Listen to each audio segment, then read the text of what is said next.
Media भी कुछ दावे कर रहा है कि शायद उन्होंने पाकिस्तान के ऊपर अटैक करने की कोशिश की है। अफगानिस्तान के हमले से पाकिस्तान को भारी नुकसान का सामना करना पड़ा। पाकिस्तान में भारी तबाही हुई है। बलूचिस्तान में 30 से ज्यादा हमलों में दर्जनों पाकिस्तानी फौजी हलाक हो गए। तो बेसिक हमारा इशू है वो इंडिया के साथ है। इंडिया से तो जंग हो डायरेक्ट नहीं है। तो अगर मैं आपको कुछ अरसे के बाद दिखाई ना दूं तो समझ जाइएगा कि क्या हुआ है। लेकिन बहरहाल फोन कॉल्स और धमकियां आनी शुरू हो गई हैं। लेकिन बहरहाल हम डरते वरते नहीं है, इसलिए कि जैसे कहते हैं ना कि हमने कलमा भी जो है वो तलवार की जोर पे नहीं पड़ा था। वो बता रहे हैं कि अब तक झलमक्सी, कोयटा, मस्तूंग, नोशकी, वाशक, दालबदीन, खारान, पंजगोर और केज समेत मुख्तलिफ इलाकों में पाकिस्तानी फौज के कैंपों, मिलिट्री इंस्टॉलेशंस यानी अस्करी तनसीबात और पाकिस्तानी फौज के डेथ स्क्वाड के ठिकानों पर 30 से ज्यादा हमले किए जा चुके हैं। नमस्कार दोस्तों, अपडेट इंडिया न्यूज में आपका स्वागत है। पाकिस्तान और अफगानिस्तान के बीच फिर से संघर्ष शुरू हो गया है। पाकिस्तानी सेना ने गुरुवार को अफगानिस्तान के अंदर हमले किए, जिसके जवाब में अफगान तालिबान बलों ने कार्रवाई करते हुए पाकिस्तान की 3 सैन्य चौकियों को तबाह कर दिया। मैं वो करना चाह रहा हूं, मान साहब ने अफगानिस्तान का जिक्र कर छेड़ दिया यार। इंडिया अभी जस्ट अगले दिन अफगानिस्तान जाके तो कोई $2 अरब इन्होंने लगाया। वो कहते हैं जी, जो मान साहब लिस्ट सुना रहे थे, बहुत अच्छी बात है, अच्छी चीज है, काम करना चाहिए, अपने इंटरेस्ट को बढ़ाना चाहिए और मेहनत करनी चाहिए। इंडिया ने अगर पैसा लगाया तो दिस इज गुड, अप्रिशिएट करना चाहिए कॉपरेट सरकार को, मैं इसको बुरा नहीं समझता। लेकिन भाई अफगानिस्तान हमारे साथ 75 साल से है और उससे भी पहले चला जाए तो उससे भी पहले पाकिस्तान और अफगानिस्तान के ताल्लुकात हैं। ड्यूरन लाइन, आप मुझे ये बताएं, ये फखर ही इज अ पश्तून, अब फखर अपनी स्क्रीन वापस लेके आए। जी फखर पश्तून है, ये इनके आधे रिश्तेदारियां तो वहां पे हैं और आधे यहां पे हैं। 40 मिलियन से ज्यादा 40 लाख से ज्यादा हमने ऑफिशियल यूएन के नंबर है कि अफगान पाकिस्तान में है। जब अफगान कौम तबाह हो रही थी तो असल बिजनेस वो पाकिस्तान में करते हैं। कराची, लाहौर, इस्लामाबाद में जो बड़ा बिजनेस करता है वो अफगानी है, जो बिलियंस का करता है, करोड़ों लाखों का नहीं करता। ये फखर इस बात की गवाही देगा कि लाखों के काम नहीं करते वो अफगानी, करोड़ों और अरबों रुपए का बिजनेस करते हैं पाकिस्तान में। तो जब वहां कुछ भी नहीं था, बिल्कुल बंजर था, तो असल में तो वो उनको जो पुशबैक मिला, जो सर्वाइवल मिला, तो वो पाकिस्तान से मिला।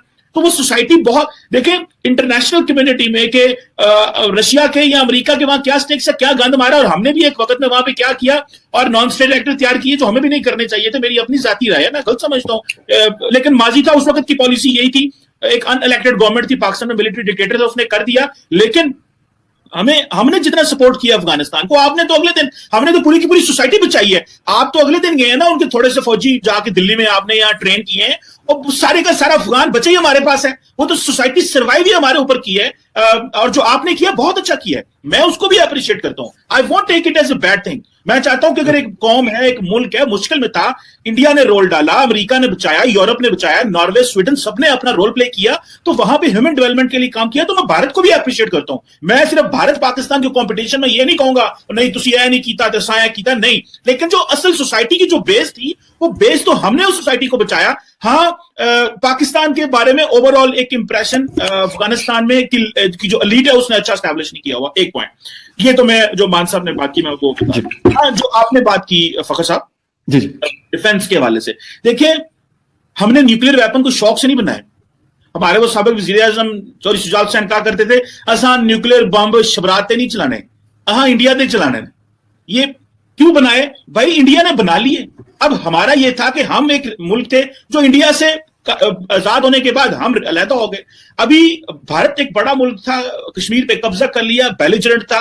कुछ हमारी प्रॉब्लम पाकिस्तान में ये थी कि हम यहाँ पे डेमोक्रेसी सर्वाइव नहीं कर सकी, पॉलिटिकल स्टेबिलिटी नहीं रही, जिसने हमें नुकसान पहुंचाया और पॉलिसीज में तसलसल नहीं रहा, जो कि इंडिया को बहुत बड़ा एडवांटेज है, which I accept and I congratulate. Even मैं तो कहता हूँ Indian Muslims are very lucky, they got democracy in India. तो आपको एक अच्छी चीज को मानना चाहिए। हमारे भारतीय दोस्तों की तरह अच्छी चीज ये तो हमारी मानते नहीं, हम इनकी मानते हैं। अच्छा, कट डाउन की बात की, मैं चाहता हूं कि हाँ, अगर पाकिस्तान समझता है we can't just go for vessel to vessel competition with India, कि ये नहीं है कि जी उन्होंने फलां चीज खरीदी तो हम भी फलां चीज खरीद लें। पाकिस्तान ये समझता है कि हमने स्ट्रेटेजिक वेपन्स, न्यूक्लियर वेपन्स के एक्वायर करने के बाद जो स्ट्रेटेजिक स्टेबिलिटी है साउथ एशिया में, वो अचीव कर लिए। So there is no question of war now. India को भी इस चीज का पता है और हमें भी पता है। So we have to cut down our conventional military capability पे पैसा कम लगाना है। और वैसे ही आजकल वॉर की नेचर चेंज हो गई है, हाइब्रिड वॉर और इन चीजों की जरूरत है। सो वी वुड लाइक कि पैसा कम जो है वो खर्च हो और हम पैसा डिफेंस पे की बजाय हमें डेवलपमेंट पे लगाएं। भारत बहुत बड़ा मुल्क है भाई, बहुत बड़ा मुल्क है। 500 से 600 मिलियन लोग जो है वो $3-1 पे रहते हैं, ठीक है। सो कुछ शहरों में इकोनॉमी भी बढ़ी है, मैं बल्कि पढ़ रहा था 5वीं बड़ी इकोनॉमी होगी, बहुत अच्छी बात है भाई।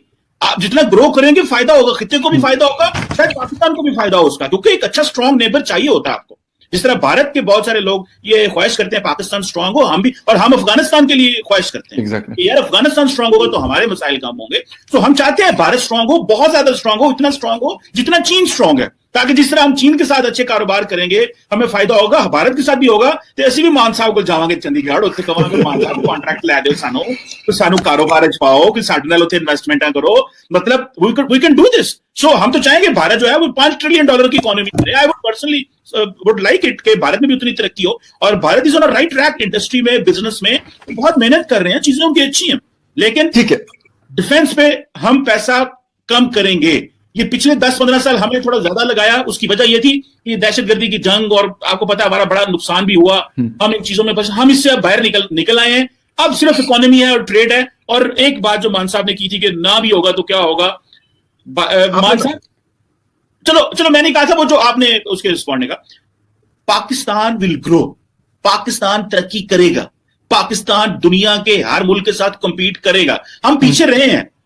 मैं एक वन लास्ट पॉइंट, पिछले 15 साल में जब बांग्लादेश और इंडिया तरक्की कर रहा था तो याद रखें हमें 2 चैलेंजेस थे। एक हमने दहशतगर्दी को सहा, और दूसरा हमारे लीडरान की नलायक पॉलिसीज की वजह से एनर्जी क्राइसिस हुआ पाकिस्तान में, जिसने इकोनॉमी को नीचे किया। सो दहशतगर्दी की जंग ने भी एक एनवायरनमेंट प्रोवाइड नहीं किया, और एनर्जी क्राइसिस की वजह से भी दोनों चीजें रिकवर कर गई हैं। इंशाल्लाह we will grow and we will compete and we will be your partner in peace and stability. कोई गल नहीं, खैर मान साहब भावें कह दिल्ली च या सोना लिए साड़ी, मान साहब चंडीगढ़ जो है साढ़े तो छुलियां छड़ते रहते हैं छोटियां, लेकिन असर दिल्ली ने रात कर लिया। हमारे लिए अपनी नेशनल सिक्योरिटी सबसे पहले, राष्ट्र हित सर्वोपरि, nation comes first always and every time, let there be no doubt about it in anybody's mind. ये अमेरिका के लिए भी उतना ही लागू है जितना पाकिस्तान के लिए लागू है, जितना अफगानिस्तान के लिए लागू है, और भारत के लिए भी उतना ही लागू है। हमारे लिए हमारा राष्ट्र हित सबसे पहले। जो बात अच्छी लगेगी सुन लेंगे, नहीं अच्छी लगेगी नहीं सुनेंगे, बात खत्म होगी, उसके अंदर क्या दिक्कत है। अब ईमा साहब ने कहा कि बहुत बड़ा रोल अदा करते हैं अफगानी, कई हजारों करोड़ों का अरबों का धंधा करते हैं, तो आप लोग क्या करते हो भाई? जब सारा धंधा ही अफगानी करते हैं तो आप लोग क्या करते हैं? आपके पीटा के चेयरमैन है मोहम्मद अहमद साहब, उन्होंने ये बात हाईलाइट करी है अभी पिछले हफ्ते कि इंडिया के साथ बॉर्डर गेट्स खोल दिए जाए और जो कॉटन यार्न है वो इंपोर्ट किया जाए। जो पाकिस्तानी टेक्सटाइल इंडस्ट्री है वो इस वक्त डिस्ट्रेस में है। और ठीक है, अगर आपको जरूरत है किसी चीज की, अशिया की, हमारे से लीजिए। आप दवाई चाहिए दवाई लीजिए, वैक्सीन चाहिए वैक्सीन लीजिए, आपको कोई टेक्नोलॉजी चाहिए, जैसे कि आज आपके COS ने कहा कि scientific developments and scientific achievement should be utilised. तो हम कर रहे हैं डेवलपमेंट, आप कीजिए यूटिलाइज, क्या दिक्कत है? आपको मना किसने किया? भेज तो रहे हैं वैक्सीन। दूसरी बात, आज भारत साहब ने कंसंट्रेट किया हैव्स एंड हैव नॉट्स के ऊपर। हैव्स तो बता दिए, चीमा साहब ने बहुत सारे गिना दिया हैव्स, और हैव नॉट्स की एक बहुत